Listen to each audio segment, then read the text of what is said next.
बाप के नाम पर अपनी दौलतों को निछावर करेगा, कुर्बान करेगा, लेकिन वो कितना पैसा सर्फ कर सकता है। एक मर्तबा खर्च कर दिया, सदका खैरात कर दिया, उसके बाद भूल जाता है। लेकिन जब कोई बाप अपने बेटे को हाफिज़े कुरान बनाता है, आलिम दीन बनाता है, काजी बनाता है, मुफ्ती बनाता है, तो वो ये बात अपने ज़हन और दिमाग के अंदर याद रखे कि जब बाप दुनिया से गुजर जाता है, बेटा जब भी कुरान करीम की तिलावत करेगा अपने बाप के लिए ज़रिया आखिरत बनेगा, दुआए खैर में याद रखेगा, कभी नमाजों के अंदर अपने माँ बाप के लिए दुआए मग़फ़िरत का सामान बनेगा। इसलिए हम और आप ये तहैया करके उठें कि अपने माशरे से जुल्मत और तारीकी को ख़त्म करें, अपने माशरे के अंदर नूरानियत पैदा करें, अपने माशरे के अंदर जो बिगाड़ है उन बिगाड़ का खात्मा करें और अपने बच्चों को दीनी तालीम से आरास्ता और पैरास्ता करें। मेरे भाइयों, आज जो दुनिया के अंदर अजीब व गरीब वाक़यात पेश आ रहे हैं, जैसा कि हमारे शायर साहब जनाब दिलखैराबादी साहब ने पढ़ा हिजाब से मुताल्लिक, बताओ जिसके अंदर दीनी तालीम होगी, जिसके अंदर कुरान का इल्म होगा, जिसके अंदर मोहम्मदुर रसूलुल्लाह का फरमान होगा, जिसके अंदर सहाबियात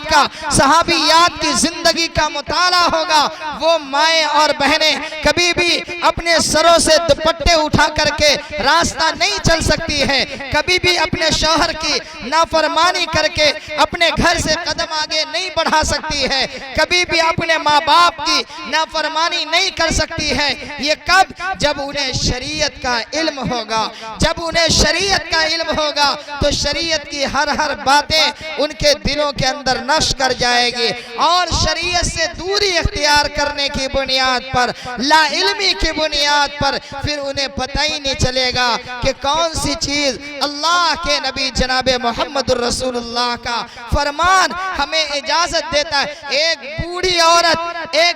औरत नबी अकरम सल्लल्लाहु अलैहि वसल्लम का ज़माना है, पैगंबर इस्लाम के घर की तरफ जा रही है, रास्ते में एक सहाबी ने कहा कि देखो ये बूढ़ी औरत है, इनका जवान बेटा शहीद हो गया। वो बूढ़ी औरत आगे जाती है, किसी ने कहा कि ये बूढ़ी औरत है, इनका शौहर शहीद हो गया, लेकिन इनके सर से दुपट्टा नहीं उतरा। वो बूढ़ी औरत का जवाब सुनिए, उस बूढ़ी औरत ने कहा कि मेरे सामने जवान बेटा शहीद है, मेरे सामने मेरा शौहर फौत हो चुका है, इन दोनों की शहादत का सदमा मेरे सर पर इस तरीके से मंडला रहा है और मैं अपने सर से दुपट्टे को हटा करके मैं तीसरा सदमा अपने सर पर ले लूं, ये मुझे गवारा नहीं। मेरे भाइयों, ये है शरीयत से मोहब्बत, ये है शरीयत की अज़मत, ये है पैगंबर इस्लाम के लाए हुए दीन की अज़मत जो सहाबे किराम के दिलों में मौजूद था, जो सहाबियात के दिलों में मौजूद था। इसी को अल्लाह के नबी ने फरमाया, रज़ीतु बिल्लाहि रब्बा व बिल इस्लाम दीना व बि मुहम्मदिर रसूला, कि मैं अल्लाह से राजी हुआ, रज़ीतु बिल्लाहि रब्बा, अल्लाह को रब मानकर मैं राजी हो गया, व बिल इस्लाम दीना, और इस्लाम से राजी हुआ, इस्लाम को अपना दीन अपना धर्म मानकर, व बि मुहम्मदिर रसूला, और मोहम्मद सल्लल्लाहु अलैहि वसल्लम से राजी हुआ, अपना रसूल मानकर। फरमाया ज़ाक़ तुअमल ईमान, कि ऐसे शख्स ने ईमान का मजा चख लिया।